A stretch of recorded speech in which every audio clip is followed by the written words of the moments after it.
আর হচ্ছে 300 ফিটে রাত্রের যে ভিউটা, আসলেই রাত্রের ভিউগুলো অনেক সুন্দর লাগতেছে।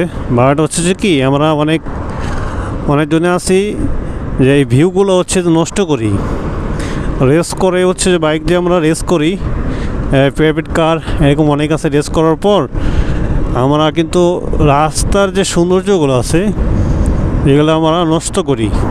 দেখতে পাচ্ছেন কত সুন্দর ভিউ, অনেক সুন্দর। আসলে কিন্তু আমরা যদি নিজের সৌন্দর্যগুলো ধরে না রাখতে পারি, ইসরে দেখতে পাচ্ছেন কি অবস্থা গাইস। আসলে এটা খুবই ভয়ঙ্কর, তারা কিভাবে বাইকটা নিয়ে যাচ্ছে।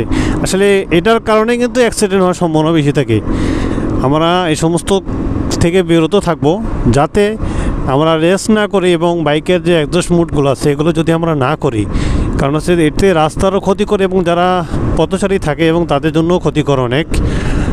এটা যদি আমরা না করি, সবচেয়ে আমি সবাইকে, বাইকার যারা আছে এবং প্রাইভেট কার, এদেরকে আমি অনুরোধ করব।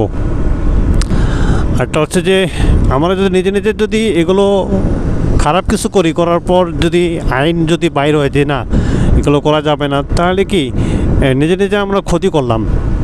বাট এটার থেকে আমরা বিরতি থাকবো, কারণ হচ্ছে যে আমরা যদি চেষ্টা করি, কি না পারবো, সবই বা সম্ভব।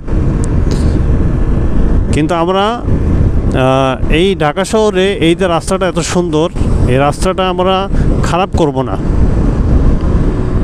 এ দেখতে পাচ্ছেন বাইক স্ট্যান্ড, কারণ এত সুন্দর রাস্তা একটা, এই রাস্তাটা আমরা কেন নষ্ট করব? এটা হচ্ছে আমার কোশ্চেন। সো আমরা এটা না করি গাইস।